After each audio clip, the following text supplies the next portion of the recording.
Hello.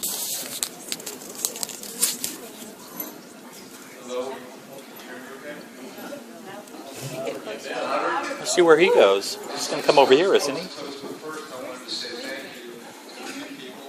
Thank you, Eugene, for the beautiful cake.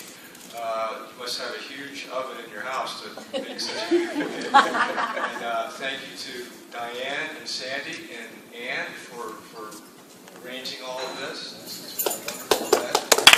Hey! And thank everybody for coming from Palm Beach Gardens, Jupiter, Juneau, on up north from Jensen Beach to Port St. Lucie to Georgia and North Carolina, Maryland, Missouri, and Canada. And Canada. We've got international listeners. London, Ontario. So she flew in on a private jet. But anyway, I just wanted to welcome everybody and thank you, Kenny B, for your wonderful music, and thank you to the caterers for the wonderful food. And a couple stories about my mom, which you may not know about. My mom was born and raised in Coatesville, Pennsylvania, a small town, and she grew up on a place called Snyder's Row. And imagine if you walk out your front door and everybody there is a relative, cousin, aunt, uncle, so she could just walk into any house and get something to eat. And it was great growing up for her. And she used to, one of the most fun things she had to do was when she got old enough to drive, she used to hop in her car with her friends, with her girlfriends, and drive around, shift gears, and smoke a cigarette, and play the radio, and look for boys. And some things never change. She's still doing that to this day. But it's an automatic and it's a Prius. It's not a Model T. But it was great growing up in the Messer household. We moved all over the place. In fact, Mom has lived anywhere from Guam to England, where my sister Sandy was born, and a lot of places in between, from, of course, Pennsylvania, and let's see, South Carolina, California, Missouri, and let's see, where else? Must be other places.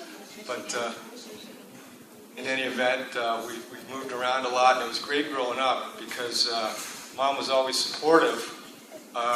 Because as a new kid in school, I would always get into fights, and I'd come home with a bloody nose. And of course, my mom would say, "Are your sisters picking on you again?" But in any event, and in 1977, it was the worst winter ever in Florida. It was really cold. And Sam, you remember this? All the snow died, and we had a fire at our house, actually. And my mom saved our lives. She woke us up at 4 in the morning and got us all out of the house and saved our lives. The house almost burned down. So, in any event, she's been an inspiration to us all. And 25 years ago, I moved down here to South Florida, and I had a health problem, and I was hospitalized. And one morning, I woke up, and my mom was there, and I knew when I saw her, I said, I know everything's going to be all right now. And so it was really just like when I was a little kid. So anyway, whatever you're drinking, please raise your glasses. Let's have a toast to Miss Ellie. 90 years old, 90 years young, and we love you, Mom. Here, here. Miss Ellie. And if anybody would like to come up and say something, please do. I can just say it from here. I don't want anybody to feel funny about what you have to say. Okay. We're talking about anybody can talk about something that they remember about their time with Mom. Excuse me.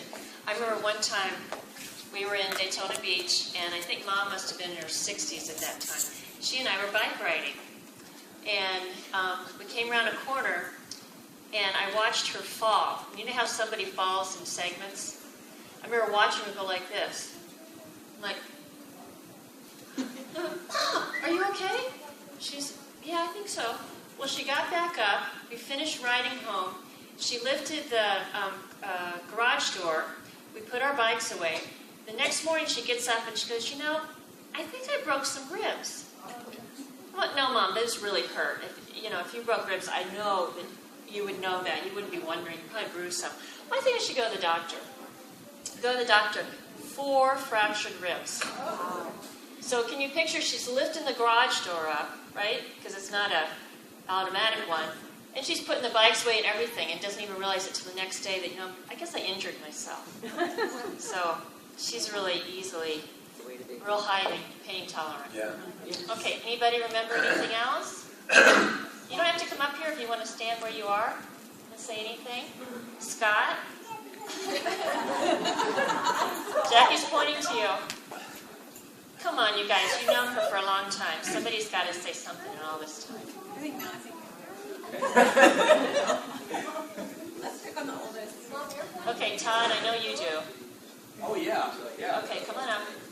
I'll break the ice. Somebody's got to say something here. No. I know. Oh. Well, you got to say who you are, too. So Not to make it seem like we're in rehab, but I'm Todd Messer. Great job. The best memories that I absolutely have of my grandmother is when I would come down to visit Florida, come down from Maryland. We would always go out on our beach and walk around. And it was probably the best experience of my life, to be honest with you. What memories I'll have and I'll never forget. And the one thing that sticks in my mind is walking on the beach is the turtles, the sea turtles that would come up and to lay their eggs and go through the whole process of the life of the turtle. I remember this one day, one evening, we go out and we decide to, is that better? Everybody good? Thank you. Sorry. So anyways, I'll start again. I'm Todd Messer. Anyways, we're walking down the beach and we get to see the whole process of the turtles being born, from dropping the turtles digging the hole to drop their eggs in to 20 feet down. What are you doing? Okay, sorry. So we're walking down 20 more yards or so, and you actually see the turtles' eggs get dropped into the hole. To another 20 yards down the way, turtles coming up out of the sand, to going down another 100 yards, and the turtles going into the water. Such a rare experience to have, and such a special lady to actually experience that with, and I'll never in my life forget that experience. Thank you.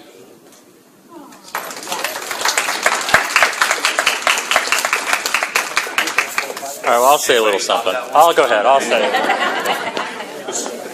Daddy, you were funny. Thanks, dude. Well, I'm John. I'm the son-in-law. I'm Diane's husband. I've just got to say that Miss Ellie is like amazing.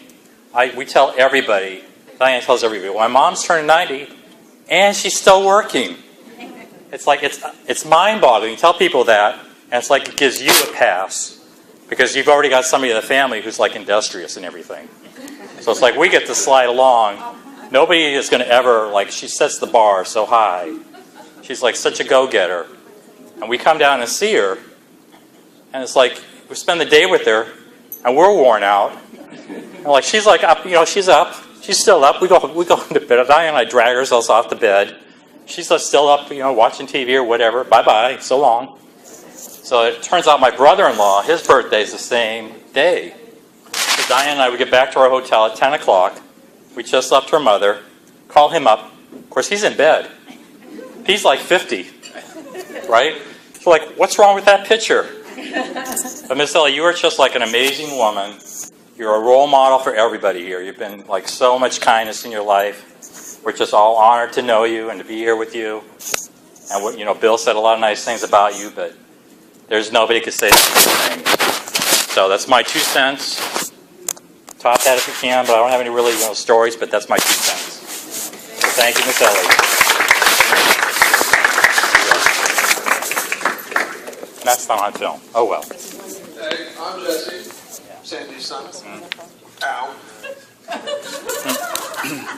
Now, unfortunately, I haven't had as much time with Grandma as a lot of you. I would have liked to, but Missouri's kind of far away, and I'm just far too lazy to pick up the phone. But the thing that strikes me is that a lot of you, you have stories about this time you spent with Grandma and the memories of it. And it made me think, like, one of the most important things Grandma did for me is actually something I can't remember, and I only know of it because, my mom would tell me about this. And, when I was younger, my mom, obviously being a single parent, very busy, new to momhood, didn't have a lot of time to do things while she was getting her own life together. Grandma would take care of me. And the thing that she did was, she would read to me a lot, every night, and that's kind of what got me started on the whole reading thing, and throughout my years, I read and read until I got to teenage years and discovered TV and stopped reading. But the first amount was good, and that helped me be the obviously overachieving individual I am today. I promised to move out by 30, Mom. And but basically, even though I can't say I remember it, like some of these other memories, I'm eternally thankful for what you did, and I hope that I and we all make you happy for just the way we are. Very good.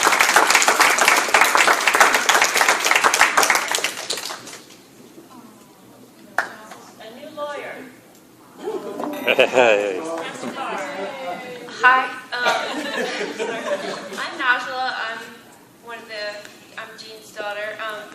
So me, my mom, and Brian moved to Florida my senior year of high school. But my mom and Brian, I moved down first, and I lived with Grandma for 2 weeks before my mom and brother came down. And that was the first time I got to spend just a lot of one-on-one time with her. And I remember, I guess I had mentioned or I had a turkey sandwich one day. So then the next day she had bought me turkey, cheese, everything I wanted so that I could have a sandwich every day because she knew that that's what I liked. Or I had bananas one morning, so she went and bought me bananas. And I just think back those 2 weeks, it was really hard. I was by myself. I wasn't with my mom and my brother anymore. And I got to stay with my grandma. So thank you, Grandma.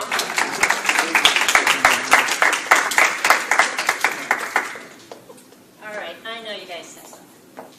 Sam and Sandy, anything you remember from high school years? We've known her, we have lots of memories. Well, you could just say it right there. You don't have to come up here. Well, I was a young girl.